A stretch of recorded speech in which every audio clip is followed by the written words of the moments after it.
Olá, seja muito bem-vinda, seja muito bem-vindo a mais um episódio, Momento de Leitura Mães e Pais Expert. Estamos no episódio 10 dessa série, lendo o livro Pai Rico, Pai Pobre, do videobook Pai Rico, Pai Pobre. E gente, eu vou colar aqui nos comentários o título para o pessoal que for entrando saber do que se trata, né? Eu vou me apresentar brevemente para quem está chegando aqui agora e ainda não me conhece. Eu sou Kátia Ebert, mãe de 3, e ocupo esse espaço aqui nas mídias sociais, nas minhas redes sociais, com a finalidade de ajudar pais e mães a se conectarem com seus filhos. E quando eu falo se conectar com seus filhos, significa educar e criar filhos autoconfiantes, amorosos, responsáveis, mantendo a paz e a harmonia em casa. Esse é o meu propósito de vida, a minha missão de vida. E por quê? Você pode estar se perguntando, né? Mas quem é a Kátia Ebert na fila do pão para poder estar falando isso, né? Que é uma coisa tão séria. Por que eu me sinto, né, nessa... Por que eu me sinto nessa... com toda essa autoridade para falar que eu posso ajudar você, pai, você, mãe, a educar os seus filhos? Porque eu consegui educar os meus 3 filhos, que hoje já são adultos. A Thaís tem 24 anos, o Bruno tem 21 e a Laura tem 19. E ao longo desses 24 anos, nós conseguimos construir uma relação de cumplicidade, de harmonia, de admiração mútua. E eles se tornaram adultos especiais, se tornaram adultos fortes e preparados para enfrentar a vida lá fora. Eles são adultos perfeitos? Não. Eu não sou uma pessoa perfeita, não sou uma mãe perfeita. Porém, nós conseguimos construir uma relação sólida, com muito diálogo, muita conversa, que não é comum por aí. Então, eu identifiquei aí um propósito de vida, uma missão de vida, que é ajudar pais e mães a seguirem os mesmos, digamos, atalhos que eu segui. E ao longo desse tempo, eu estou identificando coisas, porque agora eles nem moram mais comigo, eu estou identificando coisas que eu poderia ter feito melhor e não fiz. Alguns arrependimentos que eu estou aprimorando agora para ajudar vocês. E um deles é a prática da leitura desse livro. Por exemplo, quando eu falei nos stories anterior que dinheiro não é importante, né? Daí eu falei, mas como não é importante? Porque antes eu pensava, antes eu digo, quando eu era jovem, quando eu até anos atrás, eu não tinha essa mentalidade de que dinheiro é muito importante. Eu supervalorizava a felicidade, os relacionamentos, o afeto, o amor. Isso é muito importante. É muito importante. Eu reconheço.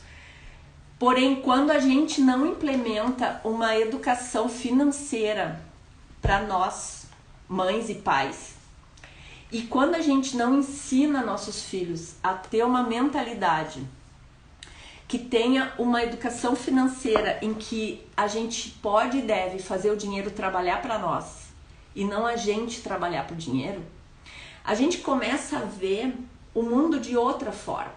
A gente começa a pensar como os ricos pensam, como as pessoas de sucesso pensam, como as pessoas que são prósperas financeiramente pensam. E ao longo desses 24 anos, eu identifiquei muitas coisas que eu preciso melhorar como pessoa, como ser humano, como Kátia Ebert. E uma delas é a inteligência financeira. Então, essa parte na minha vida é uma parte que eu estou buscando aprimorar, que eu preciso e quero conquistar minha independência financeira propriamente dita. Identificando essa, digamos assim, essa deficiência, eu resolvi ler esse livro, comentei com os meus filhos, e a Laurinha, minha filha caçula, que tem 19 anos, ela disse, mãe, eu sempre quis ler esse livro, e agora ela tá morando na Alemanha. E ela disse, eu sempre quis ler esse livro e meu pai me deu esse livro, o pai dela deu o livro para ela e ela ainda não leu. Então, mãe, se tu ler, se tu ler ao vivo, em videobooks e tal, eu vou ler contigo. Então, essa leitura que eu tô fazendo tá sendo uma possibilidade de resgatar, digamos assim, esse meu contato com ela, porque ela tá longe, a gente se fala pela internet, enfim, e pra fortalecer que você pai, você mãe que tá me vendo, nunca é tarde para começar alguma coisa com seu filho. E se o seu filho é pequenininho, você vai poder ver que aqui o autor do livro, o Robert Kiyosaki, ele desde 9 anos ele começa com as reflexões com esse livro. Então eu tô encantada, eu tô absolutamente encantada. A gente tá começando na lição 4, no capítulo 4, e eu tenho já 9 videobooks gravados com os capítulos anteriores. Então, tem um pessoal que já está assistindo comigo e a gente debate, e a ideia é trazer a experiência de cada pai e cada mãe, que vocês escrevam aqui nos comentários, que vocês coloquem as experiências de vocês também, e a gente faça disso um grupo, uma união. Entende? E aí ontem eu comecei a ler os resumos dos capítulos. Então, nessa leitura, nesse videobook que eu tô lendo todos os dias, de segunda a sexta, às 11 da manhã, eu leio alguns trechos e comento algumas coisas que eu ensinei para os meus filhos, enfim, porque eu sempre falei para eles, filho, qual é o estilo de vida que vocês vão querer ter quando vocês se tornarem adultos, quando vocês se tornarem profissionais, enfim. Qual o estilo de vida, qual o tipo de casa que vocês vão querer morar, qual o tipo de hobby que vocês vão querer ter. Então tudo isso tem que ter uma renda por trás para bancar, entendeu? Então assim, e outra coisa, eu aproveitava as férias, eu aproveitava nossos passeios e viagens para falar para eles quanto custava cada coisa. Então assim, eu aproveitava o nosso dia a dia, né, supermercado, preço de água, luz, tudo isso eu sempre falei para eles, não para deixar eles constrangidos, mas para eles terem uma noção de quanto custa o salário mínimo, quanto custa cada coisa que eles querem comprar, querem comer, tudo isso no dia a dia, né, gente? A gente pode educar os nossos filhos. Eu sempre tive essa educação, só que essa educação não é o suficiente. Comentar sobre o preço do salário mínimo, falar o preço das coisas, não é o suficiente. Eu tô vendo isso agora, lendo esse livro, que a gente precisa despertar nos filhos e na gente também, uma consciência de que é importante a gente adquirir a nossa independência financeira, real mesmo, e fazer o dinheiro trabalhar pra gente. E como? Tem técnicas, tem linhas de raciocínio pra gente fazer isso.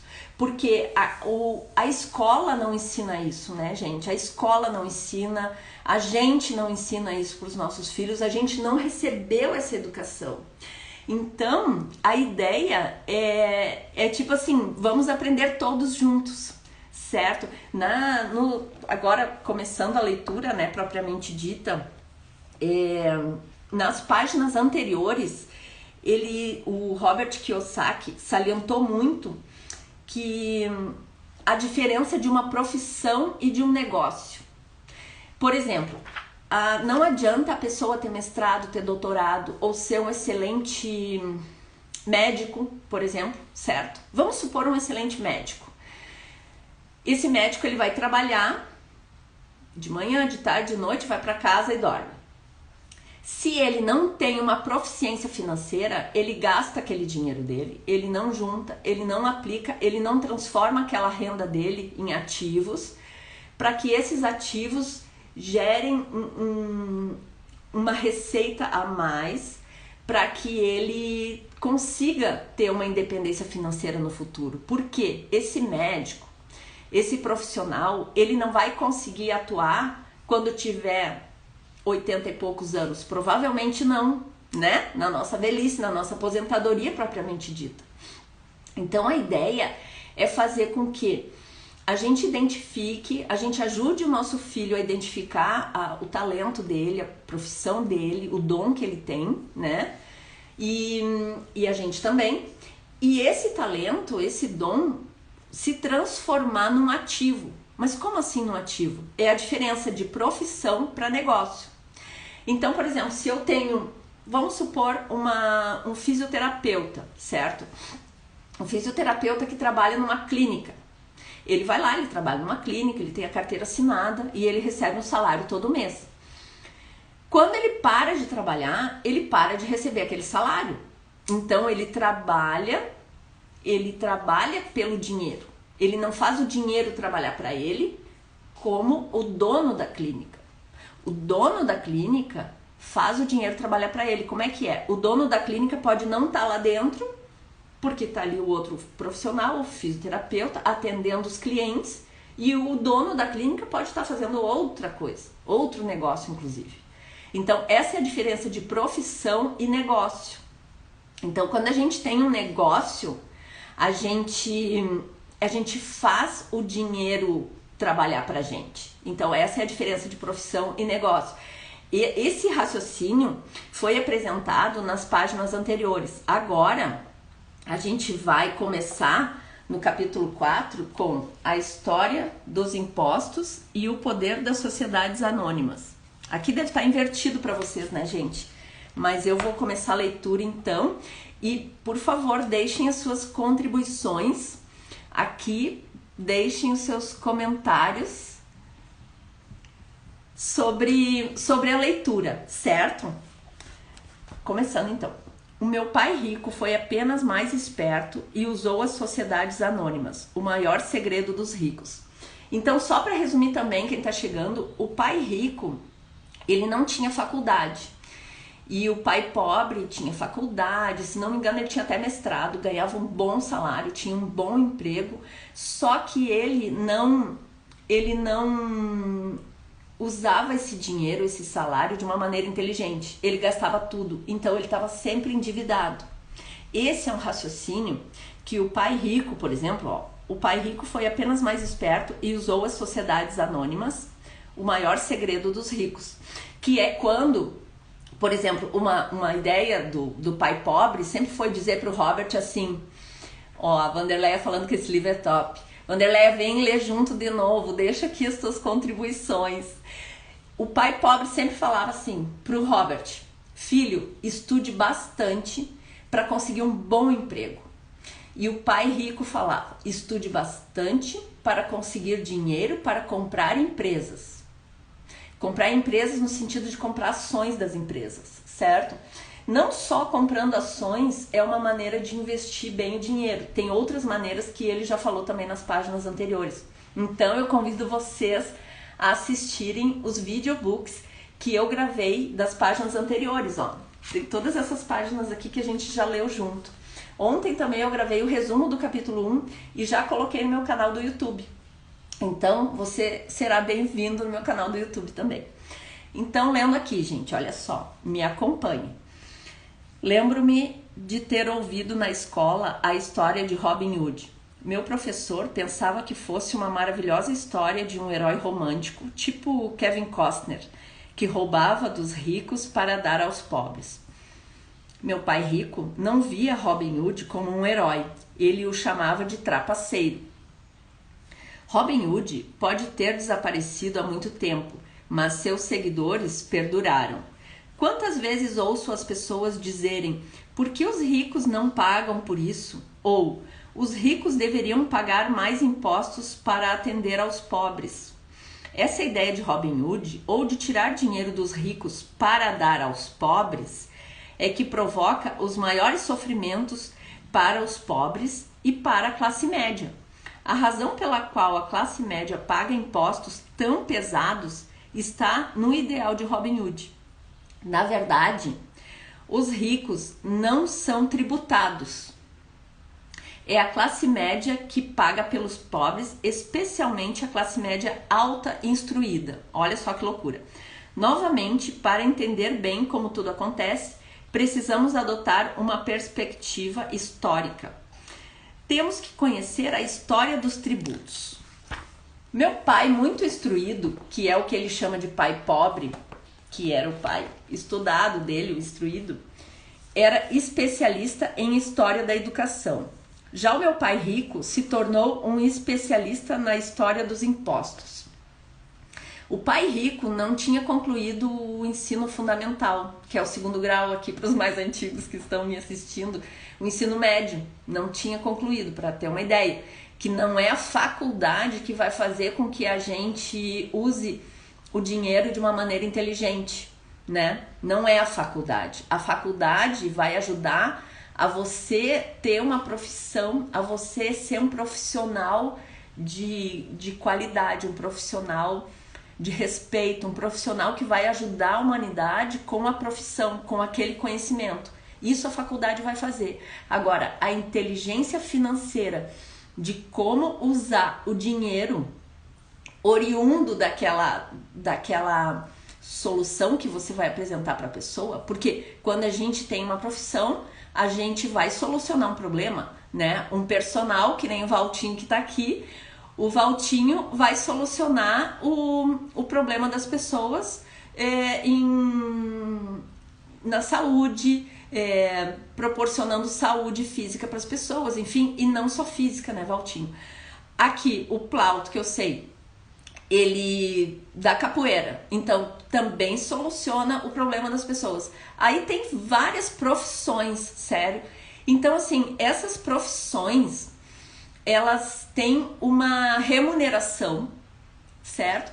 E dependendo da maneira como a gente faz com que essa remuneração entre para nossa conta bancária, digamos assim, ou a gente trabalha para uma empresa e tem carteira assinada e a gente é funcionário dessa empresa, então nesse caso a gente não está usando o nosso conhecimento para produzir um ativo. A gente está usando o nosso conhecimento para ter uma fonte de renda. Essa fonte de renda, se ela for menor do que o nosso, se essa for maior do que o nosso custo fixo, o dinheiro que sobra, se a gente investir em ações ou juntar dinheiro de alguma maneira inteligente, esse dinheiro que a pessoa consegue juntar, ele vai crescendo, ele vai crescendo, ele vai crescendo. Então, aí sim, só que se a gente fica a vida inteira como empregado, com a carteira assinada, chega em casa, fim de tarde, aí dorme, no outro dia acorda, vai trabalhar, carteira assinada, fim do ano, 13º, férias e pagando impostos e tal, a gente fica escravo desse sistema e no final das contas a gente se aposenta com quanto por mês? Entende? Essa é a ideia do livro, esse é o raciocínio do livro que eu acho fantástico, assim, passar para vocês. Então aqui, continuando, porque hoje eu tô de papo aqui e não tô lendo propriamente dito, né? Então, o pai rico explicou a Mike e a mim que originalmente na Inglaterra e nos Estados Unidos não havia impostos. De vez em quando eram lançados impostos eventuais para financiar as guerras. O rei ou o presidente anunciava o acontecido e convocava todos para rachar a despesa. Os impostos foram lançados na Grã-Bretanha para financiar as lutas contra Napoleão de 1799 a 1816 e nos Estados Unidos para financiar a Guerra Civil entre 1861 e 1865. A minha filha Laura, minha filha caçula, é que adora história. Nessa parte do livro ela vai adorar. Em 1874, a Inglaterra instituiu um imposto de renda permanente para seus cidadãos. Em 1913, o imposto de renda se tornou permanente nos Estados Unidos com a adoção da 16ª emenda à Constituição. Durante certo tempo, os norte-americanos eram contrários aos impostos. Foi o excessivo imposto sobre o chá que levou à famosa festa do chá no porto de Boston, um incidente que ajudou a desencadear a Guerra Revolucionária. Foram necessários cerca de 50 anos, tanto na Inglaterra quanto nos Estados Unidos, para se consolidar a ideia de um imposto de renda rotineiro. O que esses dados históricos não revelam é que, em ambos os casos, os impostos foram inicialmente lançados sobre os ricos. Era isso que o pai rico queria que Mike e eu entendêssemos. Ele explicou que a ideia de impostos se tornou popular e foi aceita pela maioria, passando para os pobres e a classe média a ideia de que foram criados para punir os ricos. Foi assim que as massas votaram a favor da lei e ela se tornou constitucionalmente válida, embora fosse idealizada para punir os ricos. Na realidade, acabou castigando aquelas pessoas que votaram a seu favor, isso é, os pobres e a classe média. E olha só, isso aí começou lá por volta de 1913, 1861, na Guerra Civil, né, dos Estados Unidos. Continuando então, quando o governo sentiu o gosto do dinheiro, seu apetite aumentou, disse o pai rico. Seu pai e eu fomos diametralmente opostos. Ele é um burocrata do governo e eu sou um capitalista. Quanto mais ele gasta e quanto mais gente contrata, maior será a sua organização. No governo, quanto maior a sua organização, mais ele será respeitado. Por outro lado, dentro da minha organização, quanto menos gente eu contratar e quanto menos gastar, mais respeito obterei dos meus investidores. É por isso que não gosto de gente do governo. Eles têm objetivos diferentes da maioria dos homens de negócios. À medida que o governo cresce, mais e mais dólares saídos dos impostos serão necessários para sustentá-lo. É uma bola de neve, né, gente? É uma bola de neve incrível. Meu pai instruído acreditava sinceramente que o governo deveria ajudar as pessoas. Gostava de John Kennedy e especialmente da ideia do corpo da paz. Gostava tanto dessa ideia que ele e mamãe trabalhavam para o Corpo da Paz, treinando voluntários para a Malásia, Tailândia e Filipinas. Olha que legal. Ele sempre lutava por doações adicionais e aumentos no orçamento, de modo que pudesse contratar mais gente, tanto no seu cargo do Departamento de Educação, quanto no Corpo da Paz. Desde meus 10 anos, ouvia meu pai rico dizer que os funcionários do governo eram um bando de ladrões preguiçosos e meu pai pobre falava que os ricos eram bandidos gananciosos que deveriam ser obrigados a pagar mais impostos.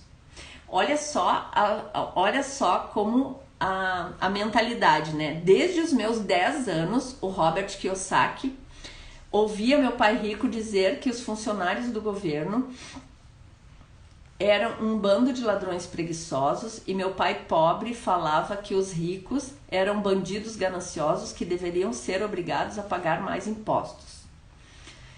Ambos os lados tinham argumentos válidos. Era difícil trabalhar para um dos maiores capitalistas da cidade e chegar a casa onde o pai era um proeminente líder no governo. Não era fácil saber em quem acreditar. Imagina a cabeça dele, né? Oi, Luciana, tudo bem? A gente está falando aqui agora sobre os impostos. Esse capítulo começou e muito legal. E eles pegam a história de Robin Hood. Meu pai rico não via Robin Hood como um herói, ele o chamava de trapaceiro. Então, o pai pobre tinha uma mentalidade e o pai rico tinha outra. Olha só. Desde os meus 10 anos, ouvia meu pai rico dizer que os funcionários do governo eram um bando de ladrões preguiçosos. E meu pai pobre falava que os ricos eram bandidos gananciosos que deveriam ser obrigados a pagar mais impostos. Ambos os lados tinham argumentos válidos. Era difícil trabalhar para um dos maiores capitalistas da cidade e chegar a casa onde o pai era um proeminente líder no governo. Não era fácil saber em quem acreditar. Contudo, quando você estuda a história dos impostos, aparece uma perspectiva interessante. Isso, me escuta dirigindo, não olha para o telefone então. Já disse, a aprovação dos impostos só foi possível porque as massas acreditavam na teoria de Robin Hood da economia, que era tirar dos ricos para distribuir aos demais. O problema é que o apetite do governo por dinheiro era tão grande que logo os impostos precisaram ser lançados sobre a classe média e a partir daí passou a atingir também os pobres. Os ricos, por outro lado, viram nisso uma oportunidade. Eles não jogam pelas mesmas regras. Os ricos já sabiam sobre as sociedades anônimas que se tornaram populares na época das navegações. Os ricos a criaram como um veículo para limitar o risco dos ativos a cada viagem. Os ricos colocavam seu dinheiro em uma sociedade anônima para financiar a viagem. Porque aqui ele começa a falar da sociedade anônima, né? A sociedade anônima, então, contratava uma tripulação para ir ao novo mundo em busca de tesouros. Se a embarcação se perdesse, a tripulação perdia a vida, mas a perda para os ricos se limitava apenas ao dinheiro investido em cada viagem. O diagrama que se segue mostra como a estrutura da sociedade anônima fica fora da sua demonstração pessoal de renda e do seu balanço patrimonial. Aqui ele mostra a demonstração financeira empresarial e a demonstração financeira pessoal. A empresarial e a pessoal. Para vocês aí aparece invertido, mas aqui ele quer dizer assim, ó, que no balanço patrimonial pessoal, vamos ver se eu consigo mostrar um pouco. Na demonstração financeira empresarial, tá? A renda, ela serve para pagar as despesas, certo?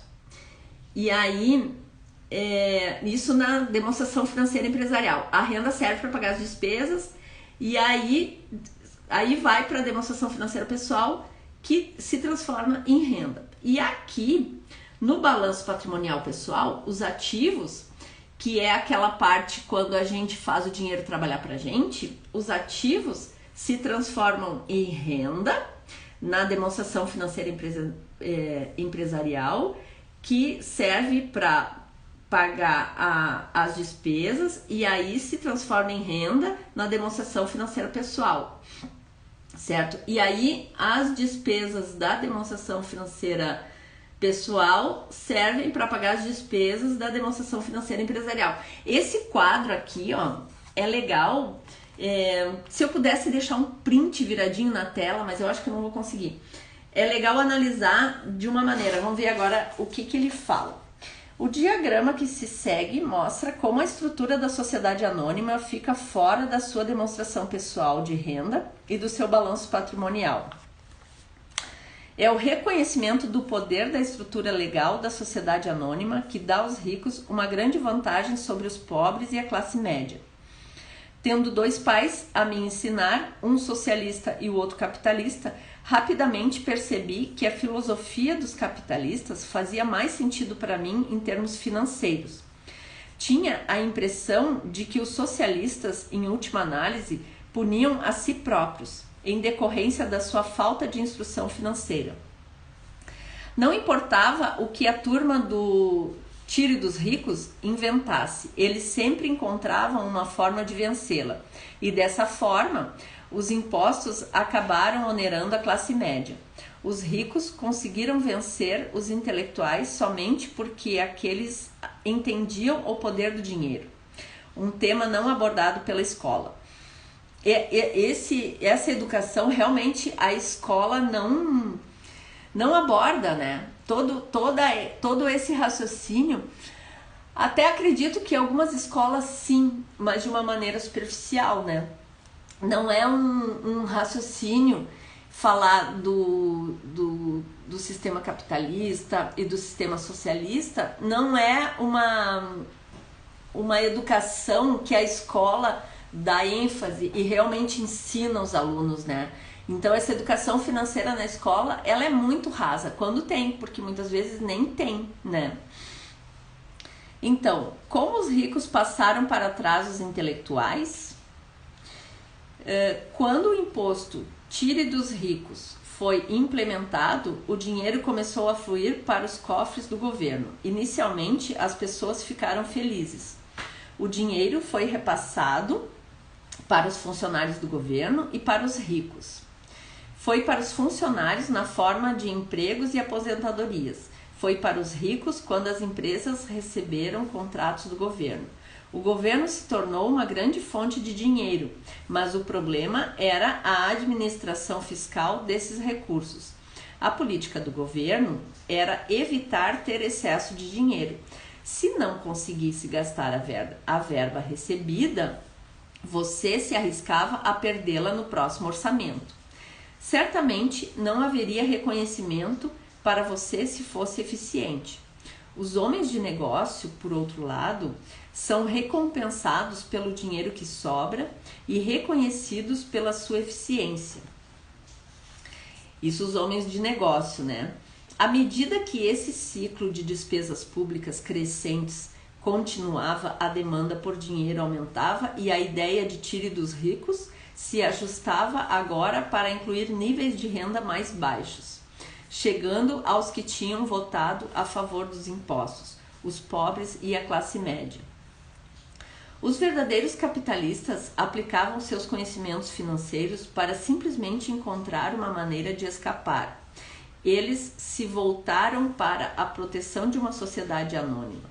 Mas o que muita gente desconhece é que uma sociedade anônima não é algo concreto. É simplesmente uma pasta de arquivo com alguns documentos legais guardada no escritório de um advogado e registrada em um órgão público. Oi, Inês, a gente está vendo aqui como que começou a história dos impostos e também a diferença, o início desse capítulo fala da história dos impostos e o poder das sociedades anônimas, né? Então, essa parte é muito interessante.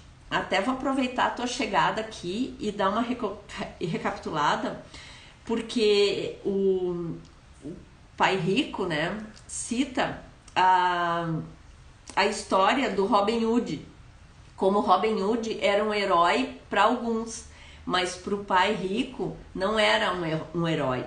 O Robin Hood para o Pai Rico era como é que ele diz aqui, um trapaceiro, porque assim, ó, ele diz: lembro-me de ter ouvido na escola a história de Robin Hood. Meu professor pensava que fosse uma maravilhosa história de um herói romântico tipo Kevin Costner, que roubava dos ricos para dar aos pobres. O meu pai rico não via Robin Hood como herói, ele o chamava de trapaceiro. Robin Hood pode ter desaparecido há muito tempo, mas seus seguidores perduraram. Quantas vezes ouço as pessoas dizerem: por que os ricos não pagam por isso? Ou os ricos deveriam pagar mais impostos para atender os pobres? Essa ideia de Robin Hood, ou de tirar dos ricos para dar aos pobres, é que provoca os maiores sofrimentos para os pobres e para a classe média. A razão pela qual a classe média paga impostos tão pesados está no ideal de Robin Hood. Na verdade, os ricos não são tributados. É a classe média que paga pelos pobres, especialmente a classe alta instruída. Novamente, para entender bem como tudo acontece, precisamos adotar uma perspectiva histórica. Temos que conhecer a história dos tributos. Daí ele começa a falar de como começou. Aí ele fala da história propriamente dita, né? Meu pai, muito instruído, era especialista em história da educação. Já o meu pai rico se tornou um especialista na história dos impostos. O pai rico explicou a Mike e a mim que originalmente na Inglaterra e nos Estados Unidos não havia impostos. De vez em quando eram lançados impostos eventuais para financiar as guerras. No fim, eu tô relendo, gente, esse pedacinho, porque tem coisas que a gente precisa fixar. Eu tô falando por mim, certo? Tem coisas que, pra mim, fica difícil de entender, e por isso, né, que na verdade eu tô aqui querendo aprender, e por isso meu convite para vocês de aprender junto. Então aqui, né, deixem seus comentários com contribuições, enfim, e E aqui ele diz assim, ó, sobre os impostos,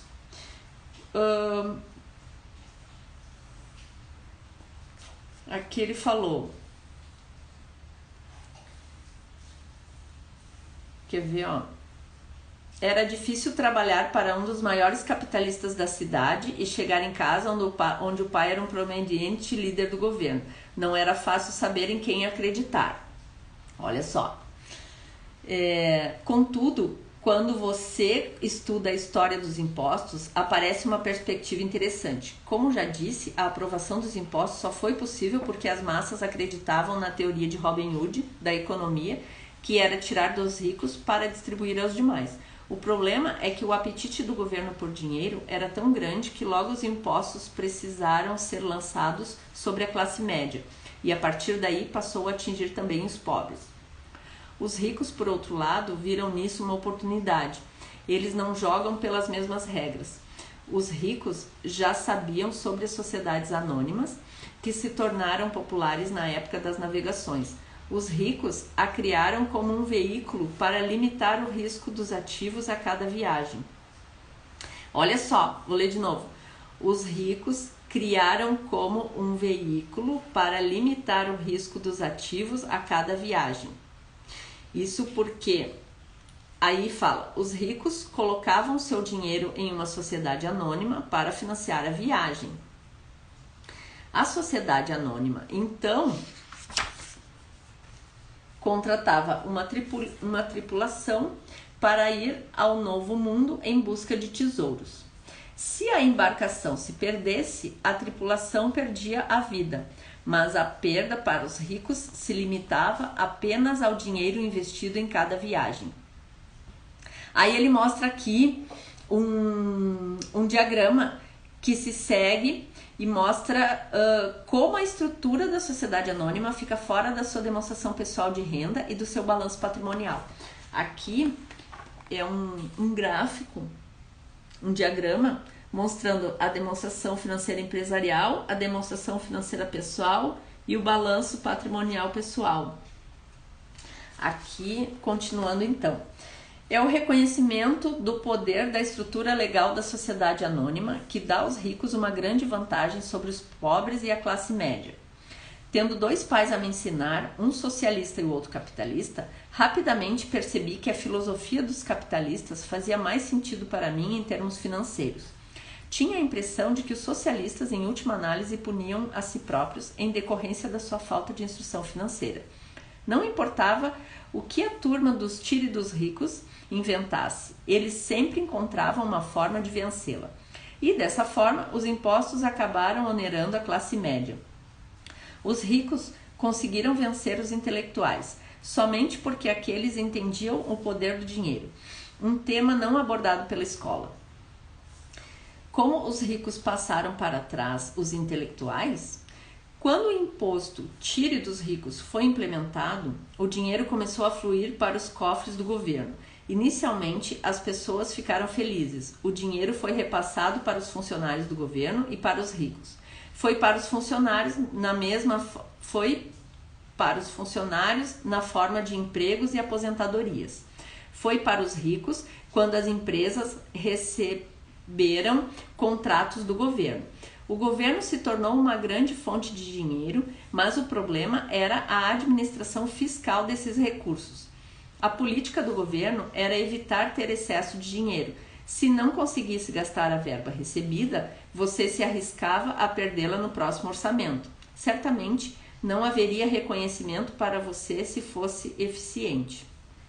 Os homens de negócios, por outro lado, são recompensados pelo dinheiro que sobra e reconhecidos pela sua eficiência. À medida que esse ciclo de despesas públicas crescentes continuava, a demanda por dinheiro aumentava e a ideia de tire dos ricos se ajustava agora para incluir níveis de rendas mais baixos, chegando aos que tinham votado a favor dos impostos, os pobres e a classe média. Os verdadeiros capitalistas aplicavam os seus conhecimentos financeiros para simplesmente encontrar uma maneira de escapar. Eles se voltaram para a proteção de uma sociedade anônima.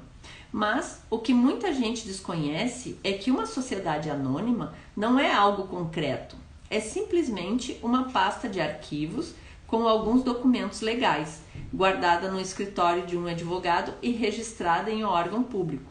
Não é um edifício com o nome de uma empresa, não é uma fábrica ou um grupo de pessoas, é uma sociedade anônima, é simplesmente um documento legal que cria um corpo jurídico sem alma. A fortuna dos ricos estava novamente protegida. As sociedades anônimas se tornaram populares porque a alíquota do imposto de renda sobre elas era menor do que as vigentes sobre as pessoas físicas. Além disso, certas despesas poderiam ser descontadas na renda tributável da sociedade anônima. Essa guerra entre os privilegiados e os desvalidos se mantém há centenas de anos. A batalha é travada sempre que leis são discutidas e continuará sempre essa batalha. O problema é que as pessoas que perdem não têm informação. Se elas entendessem a maneira como os ricos jogam, também poderiam jogar. Então estariam a caminho de sua independência financeira. É por isso que me arrepio toda vez que ouço um pai aconselhar o seu filho a estudar para poder conseguir um emprego bom e seguro. Um empregado nessas condições não tem escapatória. Hoje, o norte-americano comum trabalha de 5 a 6 meses para o governo, antes de ter conseguido o suficiente para pagar seus impostos. Na minha opinião, isso é tempo demais, porque o dinheiro que sai da nossa conta, da conta de um assalariado para o governo é muito grande, né, gente? Olha o que a Luciana tá falando. Que bom que está aqui ainda. Ufa, cheguei em casa, não posso perder você.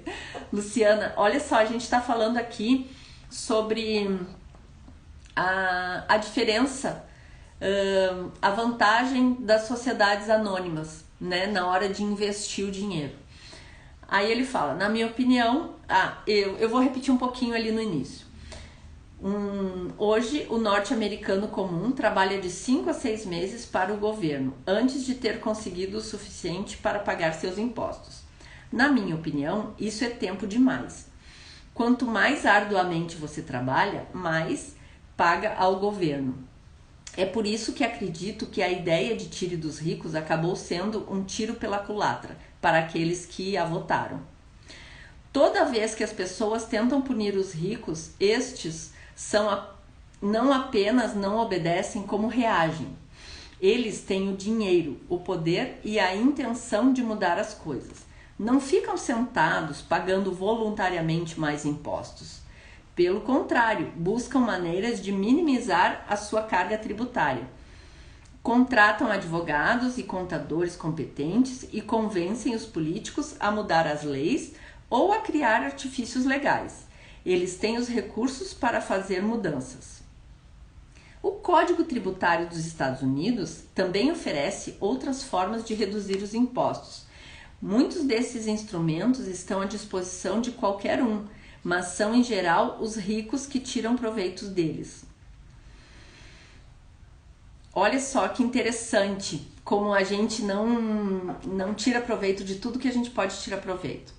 Isso falando em geral, né? Desde um curso que a gente compra e não vê até o final, né? A gente não usa todo o curso, a gente não aproveita nossos pais, tudo que a gente pode aproveitar, a gente não aproveita o filho, tudo que a gente pode aproveitar, isso em tudo na vida. Mas olha só que eu vou ler de novo aqui, ó.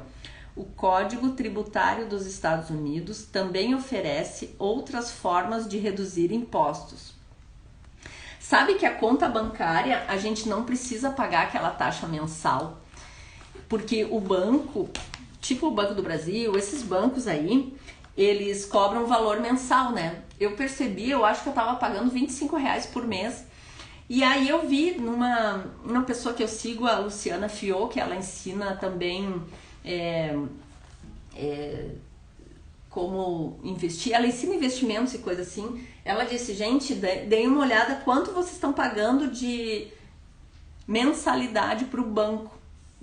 Aí eu fui ver, tava pagando uns R$ 25 mais ou menos pro banco, liguei pra lá e disse, olha, por lei eu não preciso pagar, eu queria que tu tirasse isso de mim e tal, eu já fui falando assim, entendeu? E aí ele disse, então tá, daí nesse caso tu vai ter direito a não sei quantas transferências, não sei quantos extratos, porque cada banco tem um pacote básico, né? Porque se tu paga uma mensalidade, tu tem direito a mais ações, né, dentro da conta. Então, assim, se tu é uma pessoa que faz muita transferência, se tu é uma pessoa que faz algumas ações dentro do banco que vale a pena tu pagar aqueles 25 ou tantos reais, daí sim, é isso mesmo, Luciana, liga pro banco e já diz de cara, olha, eu quero fazer a minha conta, eu quero não pagar essa mensalidade aqui. Daí, aí tu pergunta, o que eu tenho direito quando eu fizer um downgrade, né? Quando faz um downgrade, quando faz um upgrade, a gente tipo aumenta, os benefícios que a gente tem naquela conta, né? Se a gente faz um downgrade, a gente diminui. Então, assim, deixa bem básico, bem standard a tua conta do banco, que daí tu não precisa pagar aquela mensalidade. E imagina, por exemplo, 25, às vezes 30 reais por mês, quanto isso dá no fim do ano, né? De repente pode comprar alguma coisa, pode dar um presente, pode, né? E é um dinheiro posto fora às vezes. Então aqui, onde é que eu tava? O Código Tributário dos Estados Unidos também oferece outras formas de reduzir impostos. Muitos desses instrumentos estão à disposição de qualquer um, mas são, em geral, os ricos que tiram proveito deles, porque cuidam de seus negócios. Porque os ricos dão valor a cada centavo, né? E aí é que, tipo assim, sabe? Ai, mas como é suvino? Sabe aquela expressão? Vocês conhecem? E na verdade não é. É porque valoriza cada centavo. Então não desperdiça, né? Isso eu mudei muito também. Em tudo na vida, assim, no dia a dia. Por exemplo, 1031 é um jargão para a seção 1031 é um jargão para a seção 1031 do Código da Receita Federal, que permite a um vendedor diferir, ou seja, adiar o pagamento dos impostos sobre o ganho de capital resultante da venda de um imóvel, se esse for trocado por um imóvel mais caro. Se continuar aumentando o seu patrimônio mediante a troca de imóveis, seus ganhos não serão tributados enquanto não liquidar a transação. As pessoas que não se beneficiam dessa economia nos impostos, permitida legalmente, estão perdendo uma grande oportunidade de ampliar a sua coluna nos ativos. São vários truques, várias coisas que conhecendo a gente consegue, né? Os pobres e a classe média não têm os mesmos recursos, ficam sentados e deixam que o governo espete os seus braços, as agulhas para drenar seu sangue. Atualmente fico chocado com o número de pessoas que pagam mais impostos ou aplicam menos deduções simplesmente porque têm medo do governo. E sei como um agente tributário do governo pode ser apavorante e intimidador. Tenho amigos cujos negócios foram fechados e destruídos para só depois descobrirem que se tratava de um erro do governo. Tenho consciência disso tudo, mas o preço de trabalhar de janeiro a meados de maio é muito alto para essa intimidação. Meu pai pobre nunca se rebelou, nem meu pai rico. Ele foi apenas mais esperto e usou as sociedades anônimas, o maior segredo dos ricos. Você lembrará a primeira lição que aprendi com meu pai rico. Eu era um garoto de 9 anos que teve que sentar e esperar até que resolvesse falar comigo. Sentava ao seu escritório esperando que me atendesse. Ele me ignorava propositalmente para despertar essa sensação, né? Lembra lá nas primeiras páginas. Ele queria que eu reconhecesse o seu poder e desejasse tê-lo um dia. Durante todos os anos que estudei e trabalhei com ele, sempre me lembrou que conhecimento é poder. E com o dinheiro vem mais poder. o que exige o conhecimento certo para mantê-lo e fazê-lo se multiplicar. É porque o poder, ele pode ser um tiro no pé, né? A pessoa que é muito rica, tem poder e não sabe usar, pode se tornar arrogante, pode se tornar uma pessoa do mal, inclusive, né? Agora, se tu tem um dinheiro, eu sempre costumo dizer que o dinheiro potencializa o que a gente tem de bom, potencializa a gente, potencializa a pessoa, potencializa o ser humano, sabe? Eu acredito muito nisso. E por muitos anos eu tinha essa crença limitante de que os ricos conseguiram dinheiro não de uma maneira muito lícita. Então tinha muitas crenças limitantes que eu comecei a ver o dinheiro de outra maneira. Porque, que nem eu coloquei nos stories anteriores, dinheiro não é importante. O que é importante é a felicidade, né? Mas o dinheiro é importante porque, pensa bem, a tranquilidade da gente poder decidir o que fazer, da gente não estar desesperado ou preocupado com os nossos anos seguintes, né? Então, assim, independente da idade que você tá aqui me assistindo, eu acho que sempre é tempo de aprender. Esse livro, certamente eu vou ler mais de uma vez, assim, porque é um fator realmente na minha vida que eu preciso estudar mesmo, sabe? Como eu quero ter a minha independência financeira e quero ajudar os meus filhos a eles despertarem isso neles, eu vou realmente estudar e reler muito isso, sabe?